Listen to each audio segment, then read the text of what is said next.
మీరు ఎప్పుడైనా గమనించారా? మీరు మీ ఫ్రెండ్ తో ఏదైనా ఒక వస్తువు గురించి జస్ట్ మాట్లాడుతున్నా, గూగుల్లో ఒకసారి సెర్చ్ చేసినా, వెంటనే దానికి సంబంధించిన అడ్వర్టైజ్మెంట్స్ మీ ఫేస్బుక్ లేదా ఇన్‌స్టాగ్రామ్ లో కనిపిస్తాయి. మనం ఫోన్ పక్కన పెట్టి పర్సనల్ గా మాట్లాడుకుంటున్నా సరే, మన ఫోన్ మనల్ని వింటోందా? మనకు తెలియకుండా మన ప్రైవసీ హ్యాక్ అవుతుందా? మనం ఫ్రీ అని వాడుతున్న ప్రతి యాప్ మన డేటాని ఎలా అమ్ముకుంటున్నాయి? అసలు మన జోబులో ఉన్న ఫోన్ ఒక గూఢచారిలా మనల్ని ఎలా కనపడుతోంది? ఈ రోజు వీడియోలో మన స్మార్ట్ ఫోన్ మనల్ని ఎలా ట్రాక్ చేస్తుంది అనే సైన్స్ అండ్ సోషల్ అవేర్నెస్ గురించి చాలా డీటెయిల్ గా మాట్లాడుకుందాం.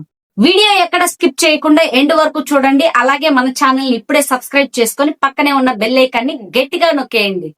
చాలా మందికి ఉండే అతి పెద్ద డౌట్, మన ఫోన్ మన మాటల్ని వింటోందా అని.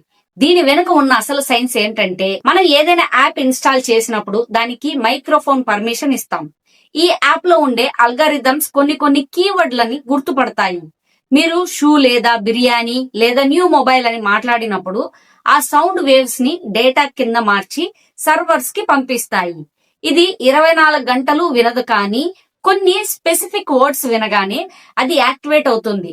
అందుకే మీరు మాట్లాడిన కొద్దిసేపటికే మీకు సరిగ్గా అవే ప్రోడక్ట్ రికమెండేషన్స్ కనిపిస్తాయి.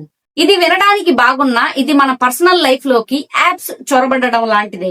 దీనివల్ల మనకు తెలియకుండానే మన టేస్ట్ అండ్ ఇంట్రెస్ట్స్ అన్ని కంపెనీలకు తెలిసిపోతున్నాయి.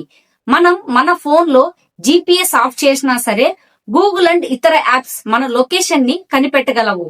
ఇది ఎలా సాధ్యం అంటే, మీరు కనెక్ట్ అయిన వైఫై సిగ్నల్స్ లేదా మీ ఏరియాలో ఉన్న సెల్ టవర్స్ ని బట్టి మీరు ఎక్కడున్నారో వాళ్ళు ఈజీగా గెస్ చేస్తారు. దీనినే ట్రయాంగులేషన్ అంటారు. దీనివల్ల మీరు ఏ షాప్ కి వెళ్తున్నారు, ఏ హాస్పిటల్ కి వెళ్తున్నారు, ఎంతసేపు అక్కడ ఉంటున్నారు అని ప్రతి డేటా వాళ్ళ దగ్గర ఉంటుంది. ఈ డేటాని వాళ్ళు పెద్ద పెద్ద కంపెనీలకు అమ్ముకొని కోట్లాది రూపాయలు సంపాదిస్తున్నారు. ఫర్ ఎగ్జాంపుల్, మీరు ఒక కార్ షోరూమ్ కి వెళ్తే వెంటనే మీ ఫోన్ లో కార్ ఇన్సూరెన్స్ యాడ్స్ రావడం మీరు గమనించవచ్చు.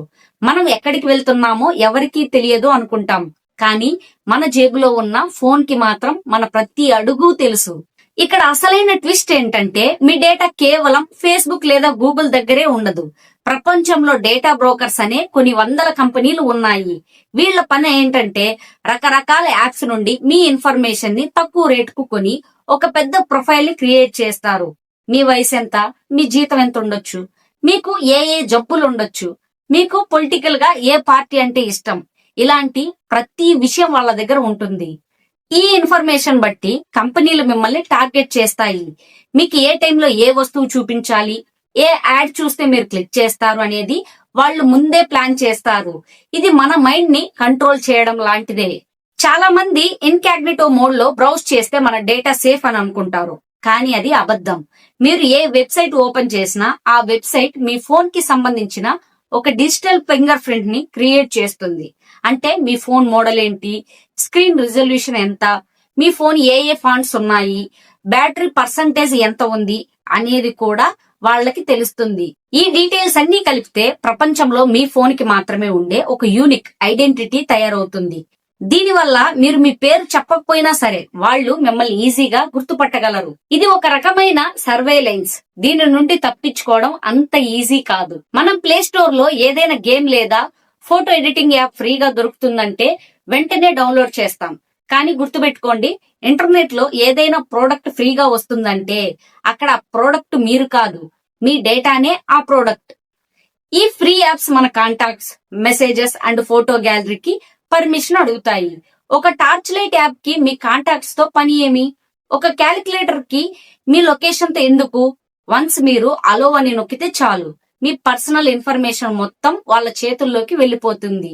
కొన్ని చైనా యాప్స్ అయితే మన ఫోన్ లో ఉన్న బ్యాంకింగ్ డీటెయిల్స్ ను కూడా దొంగలిస్తున్నాయని చాలా సార్లు ప్రూవ్ అయ్యింది. అందుకే అనవసరమైన యాప్స్ కి పర్మిషన్స్ ఇచ్చే ముందు వందల సార్లు ఆలోచించాలి.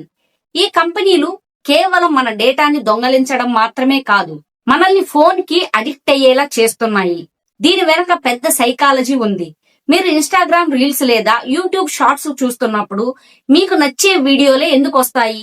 ఎందుకంటే ఆ ఏఐ మీ ఇంట్రెస్ట్ ని ట్రాక్ చేస్తుంది. మీకు నచ్చే కంటెంట్ ని వరుసగా చూపించడం వల్ల మీ బ్రెయిన్ లో డోపామైన్ అనే కెమికల్ రిలీజ్ అవుతుంది. దీనివల్ల మీరు గంటల తరబడి ఫోన్ వదలలేరు. మీరు ఎంత ఎక్కువసేపు ఫోన్ లో ఉంటే వాళ్ళకి అంత ఎక్కువ డేటా దొరుకుతుంది. అన్ని ఎక్కువ యాడ్స్ మీకు చూపించొచ్చు. ఇది ఒక విషవలయం లాంటిది. ఈ డిజిటల్ వరల్డ్ లో 100% ప్రైవసీ ఉండడం కష్టమే, కానీ కొన్ని జాగ్రత్తలు తీసుకోవడం వల్ల మన డేటాని కొంతవరకు కాపాడుకోవచ్చు. ఫస్ట్ మీ ఫోన్ సెట్టింగ్స్ లోకి వెళ్లి యాప్ పర్మిషన్స్ చెక్ చేసుకోండి. ఏ యాప్ కి లొకేషన్ అండ్ మైక్రోఫోన్ అవసరం లేదో వాటిని వెంటనే డిసేబుల్ చేయండి. వీలైనంత వరకు గూగుల్ కి బదులుగా ప్రైవసీ ఇచ్చే డక్ గో లాంటి సెర్చ్ ఇంజిన్స్ ని వాడండి. అలాగే 2 ఫ్యాక్టర్ అథెంటికేషన్ ఆన్ చేసుకోవడం వల్ల మీ అకౌంట్స్ హ్యాక్ అవ్వకుండా ఉంటాయి. అనవసరమైన వెబ్సైట్స్ లో మీ phone number and personal details ఇవ్వకండి. అవేర్నెస్ ఉంటేనే మనం ఈ డిజిటల్ యుగంలో సేఫ్ గా ఉండగలం. సో చూసారుగా ఫ్రెండ్స్, మన స్మార్ట్ ఫోన్ మనకి ఎంత హెల్ప్ చేస్తుందో అంతే సీక్రెట్ గా మనల్ని గమనిస్తూ ఉంటుంది. ఈ ఇన్ఫర్మేషన్ మీకు యూస్ఫుల్ గా అనిపిస్తే మీ ఫ్యామిలీ మెంబర్స్ కి కూడా షేర్ చేయండి. ఎందుకంటే అందరికీ ఈ సోషల్ అవేర్నెస్ ఉండడం చాలా ఇంపార్టెంట్. టెక్నాలజీని వాడండి, కానీ దానికి బానిస అవ్వకండి. ఈ వీడియో నచ్చితే లైక్ చేయండి, కమెంట్ చేయండి. ఇలాంటి మరిన్ని వీడియోస్ కోసం మన ఛానల్ ని ఇప్పుడే సబ్స్క్రైబ్ చేసుకోండి. Thank you for watching.